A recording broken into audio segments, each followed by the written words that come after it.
পাবনার ঈশ্বরদীতে জেলা জামায়াতের আমির অধ্যাপক আবু তালেব মণ্ডল ও জেলা বিএনপির আহ্বায়ক হাবিবুর রহমান হাবিবের সমর্থকদের মধ্যে ভোট চাওয়াকে কেন্দ্র করে সংঘর্ষ হয়েছে। এতে উভয় পক্ষের অর্ধ শতাধিক আহত হয়েছে।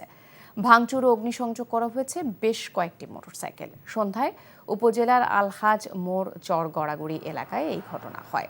জেলা জামায়াতের আমির আবু তালেব মণ্ডল অভিযোগ করেন, নির্বাচনী প্রচার কাজ শেষে ফেরার সময় বিএনপি প্রার্থী হাবিবের সমর্থকরা জামায়াতের গাড়ি বহরে হামলা করে। এতে প্রায় অর্ধ শতাধিক নেতাকর্মী আহত হয়। অন্যদিকে বিএনপি প্রার্থী হাবিবুর রহমান বলেন, জামায়াত প্রার্থী নির্বাচনী প্রচারণায় এসে বিএনপি নেতাকর্মীদের উপর হামলা করে। এতে অনেকেই আহত হয়েছে। পুলিশ জানান, ভোট চাওয়াকে কেন্দ্র করে স্থানীয় জামায়াত ও বিএনপির দুপক্ষের মধ্যে সংঘর্ষ হয়।